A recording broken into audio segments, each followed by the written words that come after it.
Hi everyone, Ian Brett here with mousefitness.com.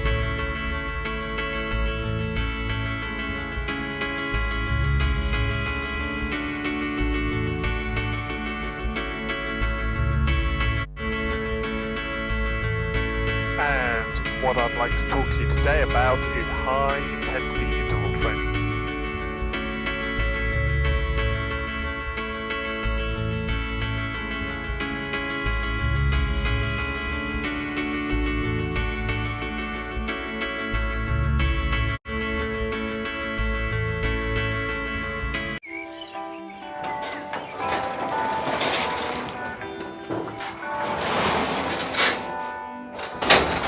Right, high intensity interval training. I often get asked lots of questions about HIIT.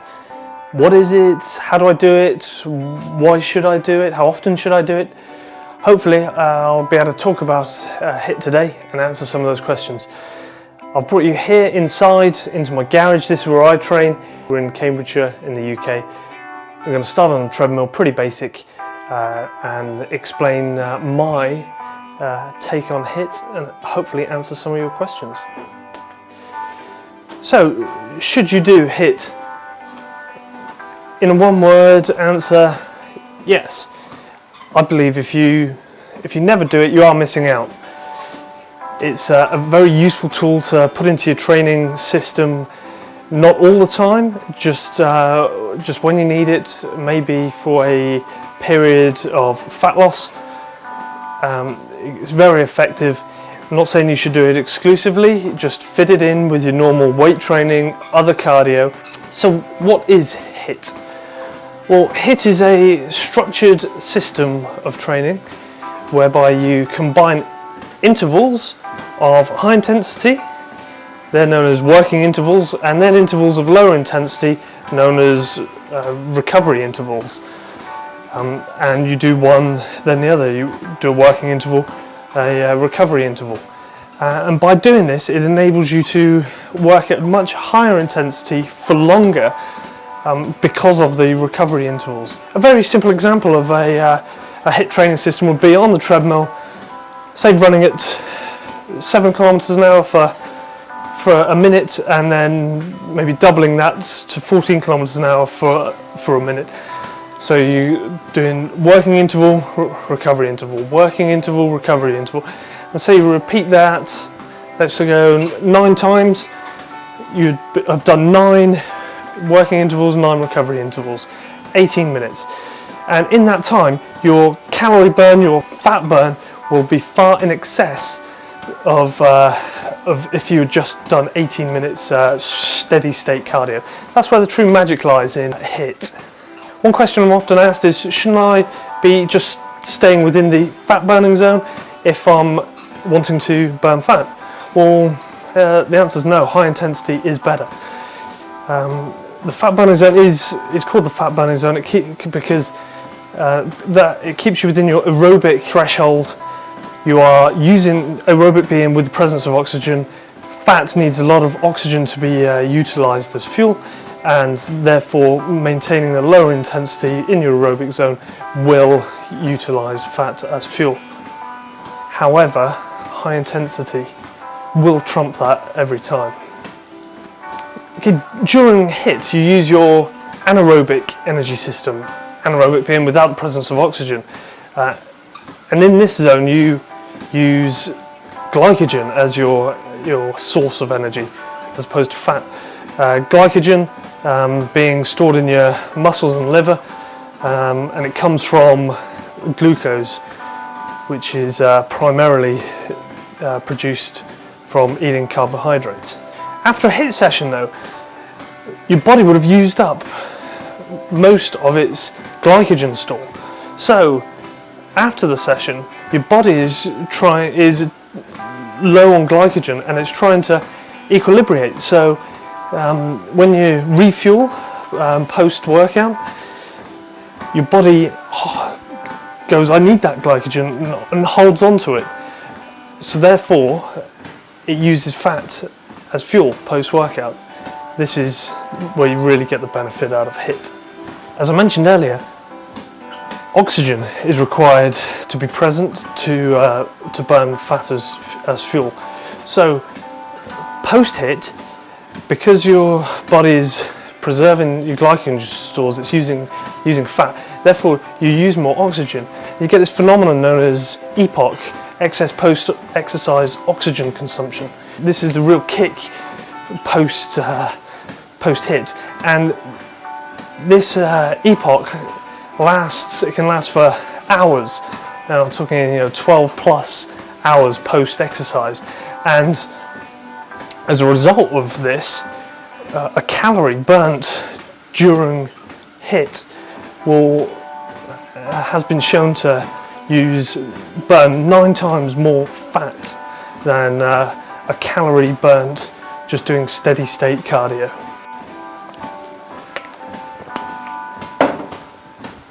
So there's loads of different ways you can incorporate HIIT into your training. More than I'm going to cover here today. I'll show you a few. I'll show you what I do, some things that I incorporate into my training.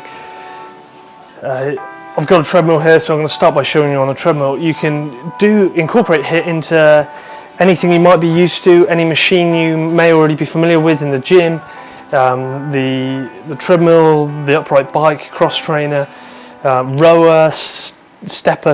Later on I'll show you how you can start to incorporate some of the principles of HIIT into lifting weights, and I'll also later I'll touch on a thing called the Tabata principle, which is another form of HIIT. So just as an example then,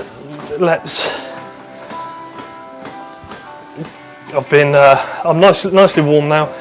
I've been warming up for a while. So make sure you are warm, and obviously standard rules apply. Make sure you're fit to do exercise before you jump on a treadmill and do this. See a doctor, warm up sufficiently, and don't try and do too much too soon. So let's go 8 kilometers. I'll do that for, let's say, a minute. Let's call that a minute, then I'll double that to 16, and then maintain the working interval for another minute.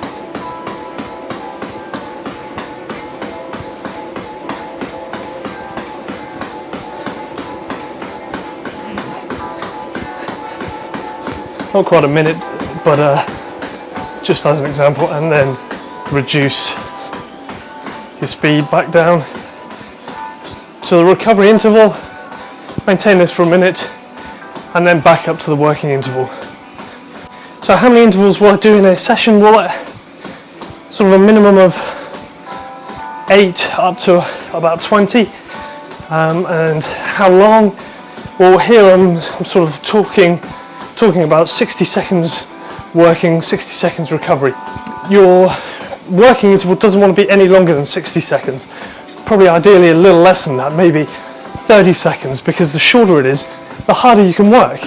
So ideally about 30 seconds for a working interval, and then recovery interval, if you're starting out, go up to maybe 4 minutes max to recover, and then 30 seconds working again. But then as you progress, that 4 minutes recovery can start to reduce. Maybe bring it down 10 seconds a week, and so you're getting less recovery period. Personally, I do 30 seconds working, 30 seconds recovery for 20 minutes. So that's 20 working intervals. I just showed you the running and then speeding up. What I find is when I'm at the top end of my sprinting speed, what I find is I have to, during the recovery, is just step on the sides of the treadmill, because it gives you the chance to recover. And if you're just trying to knock the speed down and then back up every time, you don't get long enough to do that for the working interval. Then I carefully jump on, complete the working interval, and then step onto the sides. To be honest, that isn't anything I'd recommend. It's pretty dangerous, really. I'm just showing you what I do. So another thing that I do is slow my working interval. I actually increase that speed as I progress through my 20-minute session. So the first working interval isn't as fast as I'll be going at the final few intervals. I kind of just pyramid up slightly. You could incorporate that so your working interval is getting faster and faster. As you progress, you could pyramid up then down, so you get to your fastest point midway through your session, so it's, say 10 minutes, and then slowly start to reduce your working intervals. Or you could just go all out and hit your maximum on your first interval and maintain that at every interval as you go on. So how fast should you be going during your working interval, and how fast during your recovery interval? Well, there's no hard and fast rules for this. The best way is to pick an exercise, give it a go, see how you get on. The more you put in, the more you get out. As long as you're pushing it to near max effort during your working intervals and then recovering sufficiently to be able to repeat the max effort time and time again, then you've got it right. So far I've been talking times. I've been talking run for this long, sprint for this long in time. You could use distance. You could run for a distance, sprint for a distance. Third way is using a heart rate monitor. I've got a chest strap on now. I often wear a heart rate monitor. Normally they come with the associated watch for the feedback, but I use an app on my phone. They're all pretty good. You could run or sprint until you reach a heart rate threshold. So let's say you reach 90% of your maximum heart rate. Once you've got to 90% of your maximum heart rate, then recover. So let your heart rate recover, comes down until you reach whatever your bottom limit is. It might be 70%, 65%. And once you've recovered down to that, then sprint and maintain that sprint until you get to your 90%, and then recover back down to your recovery threshold. How do you calculate it? A basic way is 220 minus your age, but there's loads of different ways of getting a more accurate maximum heart rate. A couple of other points about incorporating HIIT into your program. I'd allow yourself sufficient recovery time, say 48 hours between sessions really, and longer if you're new to it, up to a maximum of about 3 times a week. Get involved, give it a go, see how you get on, and you'll be able to feel whether you're doing it right, and you'll start to feel and see the results. But I'll say it again, the more you put in, the more you'll get out. High intensity is better. So unlike traditional cardio, with HIIT you experience improvements in both aerobic and anaerobic performance. So therefore you'll improve both long distance endurance type activities, but also explosive short sprinting type activities. Studies have also shown that HIIT, as I've shown you up to now, can give you performance gains in heavy compound lifting exercises such as deadlifts, squats, etc. Right now I'm going to apply exactly the same principles as we've looked at up to now on the cardio machine, but with weights. You can apply the same principles with any exercise. Today I'm just going to show you a simple bicep, tricep superset and show you how the principles apply. That's 2 exercises. You could do it just with 1 exercise. You could do it with 2, 3 or 4 exercises, entirely up to you.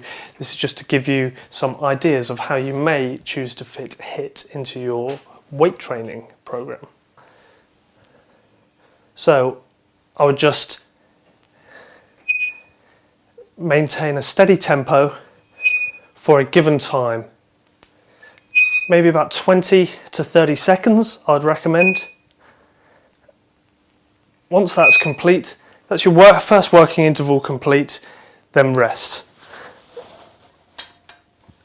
Again, rest for the time that you've decided. So for example, 20 seconds working here with 30 seconds rest. Once the rest is complete, then on to the next exercise.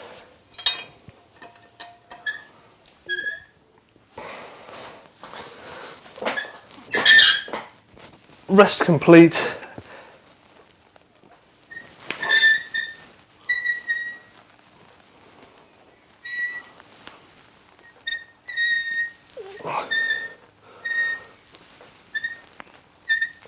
Steady tempo and maintain until the desired time has elapsed. So 20 seconds and then rest. And then repeat. Normally when you lift, you'll use reps and sets. But for example, I've just said lift for a time. Just something different. Not something I'd recommend you do exclusively. I would carry on with your normal training program and just fit this in occasionally, just as required.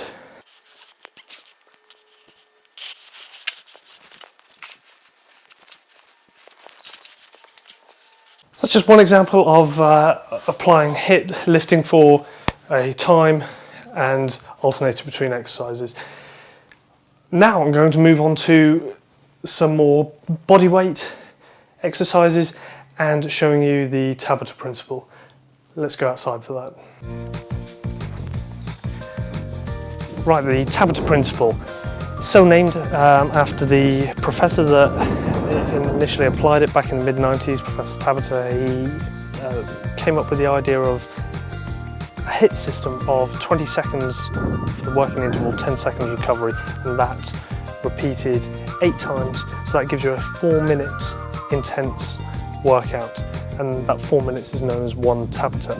It can be applied to any exercise you wish, whether that be on a bit of cardio equipment or lifting weights or some bodyweight exercises, as I'm going to show you shortly. There are some really good phone apps around at the moment with the Tabata timer on, so look those up and it will give you exactly what you want: 20 seconds working, 10 seconds rest.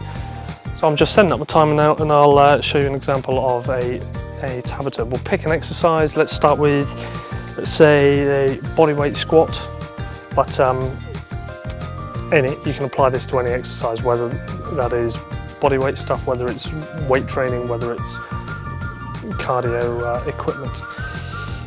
What I would say is apply, when you're doing one Tabata, stick with one exercise for all 8 intervals in that one Tabata. Don't chop and change the exercise throughout the Tabata. Saying that, I'm going to change the exercise now, one after the other, just to give you a couple of examples of how it works. So let's start with a bodyweight squat. Timer running, 20 seconds.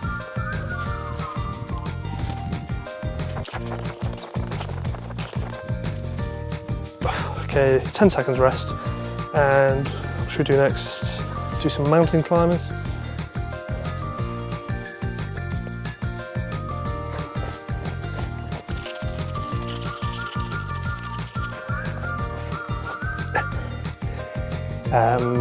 The push-up is a great exercise to do during Tabata.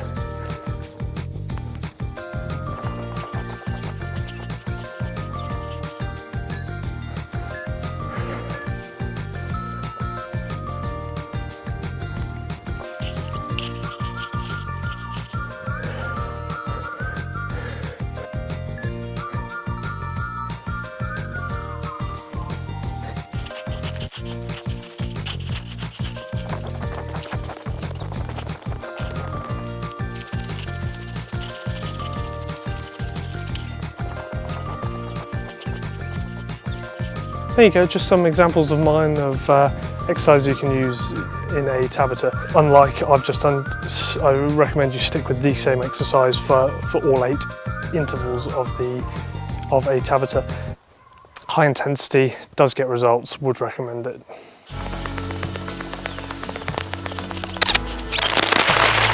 Okay, so interval training outside, need nothing more than a field like we've got here, just shuttles backwards and forwards.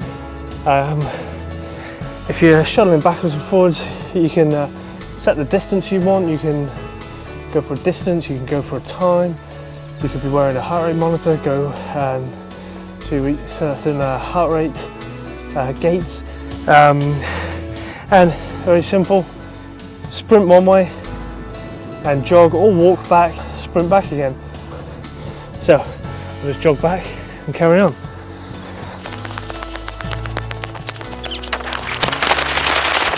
Another thing outside you can do rather than just shuttling backwards and forwards like this. Some people may prefer, they may have a favourite trail run and their usual route. You can just pick points that I'm going to sprint to the next tree, I'm going to sprint to the next lamppost, I'm going to sprint to whatever, a certain point, and then just carry on with your normal run that you've been doing up to now. And then you get to another certain point, right, see something, sprint to it, and then carry on running.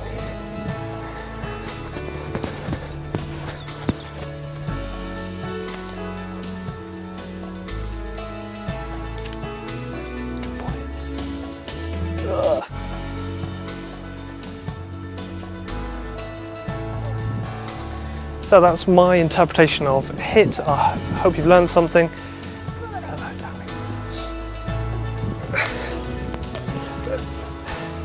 We started by looking at the cardio equipment, then onto some weightlifting, and then out here for some Tabata bodyweight exercises, suspension equipment, and then out to the field for some sprints. I've focused on principles because it's the principles I want you to understand and be able to take those away and apply to your training system.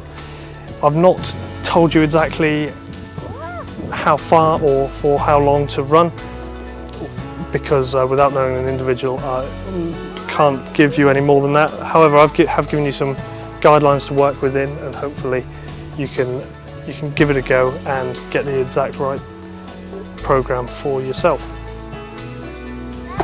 Good girl. Good girl.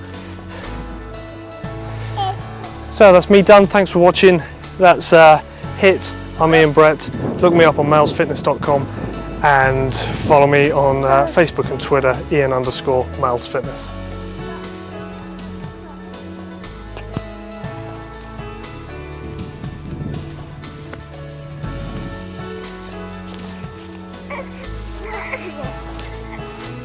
Oh, that's quite fun.